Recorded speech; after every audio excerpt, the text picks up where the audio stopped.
सभी का स्वागत है आज के इस सेशन में। आज की करंट अफेयर क्लास कुछ इस तरीके से होने वाली है, ठीक है। तो ध्यान से सुनेंगे आज की खबरों को। यहाँ पे देखिए बच्चे, पहली न्यूज़ ये है कि इंटरनेशनल ब्लू फ्लैग सर्टिफिकेशन मिला है महाराष्ट्र के 5 बीचेस को। महाराष्ट्र में अगर आप देखेंगे 5 समुद्र तट हैं। इसमें बच्चे आपका सबसे पहला है रायगढ़ जिले का श्रीवर्धन और नागांव, दूसरा आपका पालघर का परनाका, फिर आपका रत्नागिरी जिले का गुहागर और लाडघर समुद्र तट। ठीक है, तो बेसिकली ये आपके 5 बीचेस हैं जो कि आपके कहाँ पे हैं, महाराष्ट्र में है। ठीक है, महाराष्ट्र में है और इन राज्यों को जो है आपका ब्लू फ्लैग सर्टिफिकेशन दिया गया है। तो बेसिकली ये जानना जरूरी हो जाता है कि ब्लू फ्लैग सर्टिफिकेशन है क्या। ब्लू फ्लैग सर्टिफिकेशन बच्चे उन बीचेस को दिया जाता है जो बहुत ही क्लीन होते हैं, ठीक है, और कुछ मापदंड है, 33 स्टैंडर्ड्स होते हैं। अगर कोई भी बीच इन 33 स्टैंडर्ड को मैच कर जाता है उनकी क्वालिटी के आधार पे, तो उसको जो है ये सर्टिफिकेट दे दिया जाता है। अगर हम इन 5 बीचेस की बात करें तो इससे पहले जो है आपके 13 इंडियन बीचेस थे जिनको कि ये सर्टिफिकेशन दिया गया था। उड़ीसा में हो गया आपका, महाराष्ट्र हो गया, गोवा का बीच हो गया, पुदुचेरी, दमन और दीव हो गया, लक्षद्वीप हो गया, अंडमान और निकोबार हो गया, है ना। तो ये आपको थोड़ा सा कॉन्सेप्ट याद रखना है कि ब्लू फ्लैग बीचेस होते क्या हैं। और अभी वर्तमान में जो महाराष्ट्र के 5 बीचेस हैं इनका नाम भी याद रखेंगे। श्रीवर्धन है, नागांव है, परनाका है, गुहागर है, लाडघर है, ये सारे के सारे बीचेस के नाम बचे। ठीक है, बेसिक सा स्टैटिक क्वेश्चन भी इससे बन सकता है कि परनाका बीच कहाँ पे है, तो महाराष्ट्र में है आपका। ठीक है, सेकंड न्यूज़ बचे आपका एनवायरमेंट से रिलेटेड है। केरल केंद्रीय वन्यजीव संरक्षण अधिनियम कब का है, 1972 का है। इसमें संशोधन करने संबंधी विधेयक को पारित करने वाला पहला राज्य बन गया है। ठीक है, ये जो अधिनियम हम लोग यहाँ पे पढ़ रहे हैं ना, ये बहुत इंपॉर्टेंट अधिनियम है, बहुत सारे एग्जाम में ऑलरेडी बहुत बार पूछा भी जा चुका है। तो केंद्रीय वन्यजीव संरक्षण अधिनियम 1972 का, इसमें संशोधन किया जा रहा है। संशोधन का मतलब क्या है, चेंजेस किए जा रहे हैं। तो केरल ने राज्य में मानव पशु संघर्ष की बढ़ती घटनाओं को कम करने के उद्देश्य से यह विधेयक पारित किया है।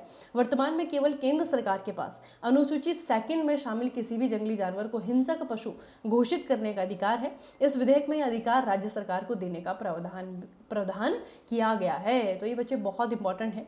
अगर ये विधेयक पास होता है ना, अगर ये कानून बन जाता है, तो ये कानून बनने के बाद में क्या होगा, जो स्टेट गवर्नमेंट है, जो राज्य की सरकार है, उनके पास में भी ये अधिकार आ जाएगा कि वो किसी पशु को हिंसक पशु घोषित कर सकेंगे।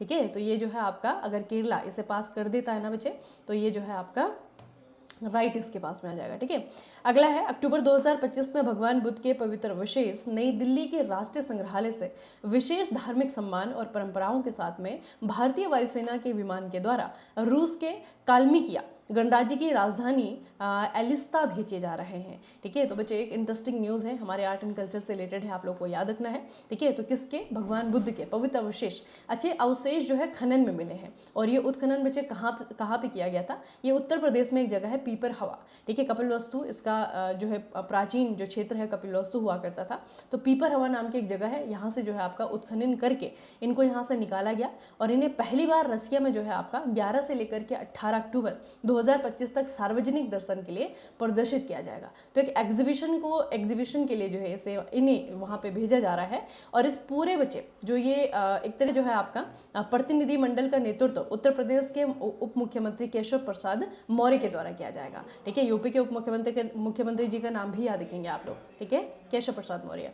अच्छा, एक इंटरनेशनल न्यूज़ है, गोबी रेगिस्तान दुनिया का पहला ड्यूल टावर सौर तापीय ऊर्जा संयंत्र चीन में शुरू किया गया है। यहाँ पे देखिए बच्चे, ये है आपका दुनिया का पहला ड्यूल टावर सौर तापीय ऊर्जा संयंत्र, कहाँ पे, चीन में। चीन में जो है आपका गोबी रेगिस्तान है। गोबी रेगिस्तान एक्चुअल में हमारे एशिया का सबसे बड़ा रेगिस्तान है। ठीक है, ये जो है आपका ये आपका चाइना में फैला हुआ है। ठीक है, तो यह संयंत्र पिघले हुए नमक का इस्तेमाल करके रात में बिजली पैदा कर सकता है। यह संयंत्र गांसू प्रांत के गुआऊ काउंटी में स्थित है और इसे चाइना 3 गॉर्जेस कॉर्पोरेशन के द्वारा विकसित किया गया है।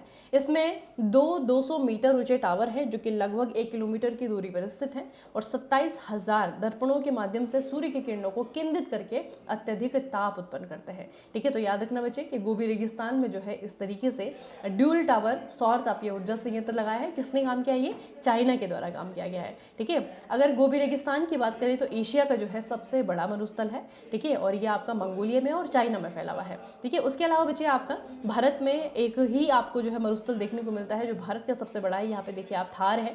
ठीक है, उसके अलावा यहाँ पे आपका दस्तलुक है, ये आपका इराक में है। ठीक है, यहाँ पे देखिए ये है आपका गोबी मरुस्थल। ठीक है, तो गोबी मरुस्थल आपका कहाँ पे आता है? ये चाइना और मंगोलिया में फैला हुआ है। ठीक है, उसके अलावा जो है यहाँ पे आपका काराकुम है। ठीक है, यहाँ पे देखिए यहाँ पे आपका अरेबियन है। ठीक है, यहाँ पे आपका सहारा मरुस्थल है, दुनिया का सबसे बड़ा है ना, ये आपका अफ्रीका महाद्वीप में है। यहाँ पे आपका नामीपुर कलाहारी है, ये आपका दक्षिण अफ्रीका वाले क्षेत्र में है। ठीक है, तो इस तरीके से जो है आपके गोबी मरुस्थल की लोकेशन आपको याद रखनी है, एशिया का सबसे बड़ा मरुस्थल। अच्छा, अगली न्यूज़ बची आपकी, ये रिलेटेड है कर्नाटका से। एक स्टेट है, भारत का पहला पूर्ण सौर ऊर्जा से संचालित चिड़ियाघर बनेरघट्टा बायोलॉजिकल पार्क बेंगलुरु कर्नाटका में स्थित है। इस पार्क ने 1 मेगावाट क्षमता का एक कैप्टिव सौर संयंत्र स्थापित किया जो कि इसके सभी ऊर्जा आवश्यकताओं को पूरा करता है। इसमें पार्क की रोशनी, जल पंपिंग, वाहन चार्जिंग, क्लिनिकल सेवाएं और प्रशासनिक कार्य भी शामिल हैं। तो ये आपको याद रखना है कि भारत का पहला पूरी तरीके से सोलर एनर्जी से चलने वाला जो चिड़ियाघर है वो है आपका बनेरघट्टा बायोलॉजिकल पार्क, और है कहाँ पे बच्चे? बेंगलुरु कर्नाटका में स्थित है। अगली न्यूज़ है आपकी स्टेट से रिलेटेड। स्टेट है हमारा असम। ये न्यूज़ हमने पहले भी पढ़ी है, या फिर ये कह सकते हैं कि स्कीम हमने पहले भी पढ़ी है। स्कीम का नाम है बच्चे आपका अरुणोदय, है ना, अरुणोदय 3.0। 3.0 का मतलब क्या है कि स्कीम पुरानी है, इसका नया एक फेज स्टार्ट किया गया है। ठीक है, तो अरुणोदय स्कीम का 3.0 वर्जन जो है आपका स्टार्ट किया गया है असम के मुख्यमंत्री हेमंत बिस्वा शर्मा के द्वारा, और इसमें बच्चे आपका पैसे दिए जा रहे हैं। ठीक है, पैसे किसे दिए जाएंगे? वुमेन्स को, महिलाओं को। कितना दिया जाएगा? हर महीने 1250 रुपये। ठीक है, प्रदान करने के लिए स्कीम जो है आपकी शुभारंभ की गई है।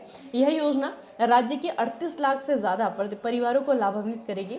इसमें महिलाओं को सीधे उनके बैंक खाते में वित्तीय सहायता प्रदान की जाएंगी, जिससे वो भोजन, स्वास्थ्य सेवाएं, शिक्षा, अन्य मूलभूत आवश्यकताओं को पूरा करेंगे। ठीक है, एक तो महिलाओं से रिलेटेड है, ऊपर से पैसे भी दिए जा रहे हैं। ठीक है, तो याद रखना है आपको अरुणोदय स्कीम, ये आपकी असम के मुख्यमंत्री हेमंत बिस्वा शर्मा के द्वारा लॉन्च की गई है। अगली न्यूज़ बची आपकी स्पोर्ट्स रिलेटेड है। स्क्वैश खिलाड़ी है जोशना चिन्नप्पा, इनका नाम याद रखिएगा। ठीक है, सिंपल सा क्वेश्चन ऑलरेडी आपके एग्जाम में पूछा जा चुका है कि जोशना चिन्नप्पा कौन से खेल के खिलाड़ी हैं? तो स्क्वैश के खिलाड़ी हैं। इन्होंने मिस्र की हया अली को हरा करके योकोहामा में आयोजित जापान ओपन 2025 स्क्वैश टूर्नामेंट अपने नाम कर लिया है। ठीक है, तो एकल के खिताब बचे, वुमेन सिंगल जो टाइटल था ये इन्होंने अपने नाम किया है। इनके कैरियर का 11वां PSC खिताब है। ठीक है, याद रखना, इनका नाम है जोशना चिन्नप्पा। अगला है आपका एक गवर्नमेंट स्कीम है, स्कीम का नाम है मॉडल यूथ ग्राम सभा। अब मॉडल यूथ ग्राम सभा में कुछ कुछ चीज़ें आपको नाम से समझ में आनी चाहिए। ठीक है, क्योंकि तभी आप कनेक्ट भी कर सकते हैं। तो ये स्कूल आधारित एक इनिशिएटिव है, मतलब कि स्कूल में चलाया जाएगा। इसका उद्देश्य छात्रों को स्थानीय शासन और पंचायती राज की लोकतांत्रिक प्रक्रिया का व्यवहारिक अनुभव प्रदान करना है। व्यवहारिक का मतलब है आपका प्रैक्टिकल, मतलब उनको करके दिखाया जाएगा, उनको ये चीज़ें जो है आपका प्रैक्टिकली करके दिखाई जाएंगी कि ग्राम सभा होती क्या है। ठीक है, स्थानीय स्वशासन कैसे वर्क करता है, पंचायती राज सिस्टम कैसा है। ठीक है, तो उससे जो है आपका बच्चों में इस टॉपिक के प्रति अवेयरनेस बढ़ेगी, वो एजुकेट हो जाएंगे। ठीक है, इस पहल के तहत कक्षा 9 से 12 तक के छात्र सरपंच, वार्ड सदस्य, ग्राम सचिव, आंगनवाड़ी कार्यकर्ता, कनिष्ठ अभियंता आदि की भूमिकाएं निभाएंगे। पहले चरण में केंद्र सरकार के मॉडल यूथ ग्राम सभा लगभग 600 जवाहर नवोदय विद्यालय, 200 एकलव्य मॉडल आवासीय विद्यालय और महाराष्ट्र के, कर्नाटका के कुछ जिला परिषद स्कूल में चलाई गई। ठीक है, तो ये आपको याद रखना बच्चे कि मॉडल यूथ ग्राम सभा सेंटर गवर्नमेंट का एक इनिशिएटिव है, जिसका उद्देश्य क्या है, जो बच्चे हैं, स्कूल जाने वाले जो बच्चे हैं, वो इस कॉन्सेप्ट को समझे, पंचायती राज व्यवस्था को समझे। ठीक है, जो स्थानीय स्वशासन है उसको समझे, उसके होने के पीछे रीज़न क्या है उसको समझे।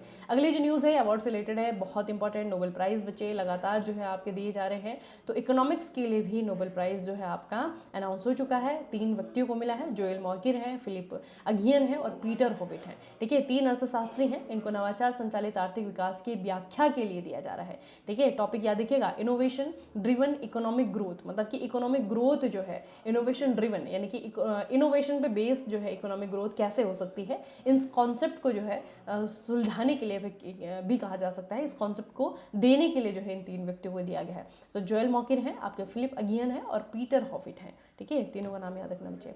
अगला है आपके स्टेट है गुजरात। गुजरात ने आधिकारिक तौर पर 2025 को शहरी विकास वर्ष, ईयर ऑफ अर्बन डेवलपमेंट घोषित किया है। यह 2025 में प्रधानमंत्री नरेंद्र मोदी के द्वारा शुरू की गई सुनियोजित शहर विकास परियोजना well plan city development project के शुभारंभ के 2 दशक पूरे होने का प्रतीक है।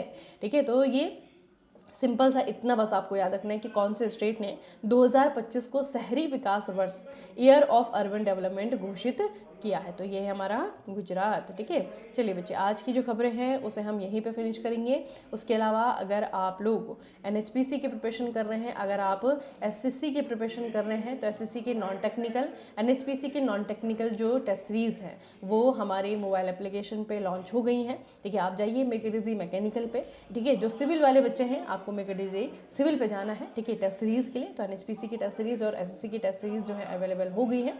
खास करके NHPC के लिए बहुत ज़्यादा बेनिफिशियल होगा बच्चे, क्योंकि जो टाइम आपके पास है ना, ये टाइम बहुत ज़्यादा बेनिफिशियल है। आपका फेस्टिवल्स के बाद में, दिवाली के बाद में एग्ज़ाम के लिए ज़्यादा समय आपके पास में नहीं बचेगा, तो आप लोगों को इन चीज़ों का बहुत अच्छे से बेनिफिट लेना है। ठीक है, चलिए फिर आज का सेशन हम यहीं पे समाप्त करते हैं। मिलेंगे फिर कल के सेशन में, तब तक के लिए पढ़ते रहिए, बढ़ते रहिए, अपना खूब सारा ख्याल रखिएगा। आप सभी का बहुत बहुत धन्यवाद।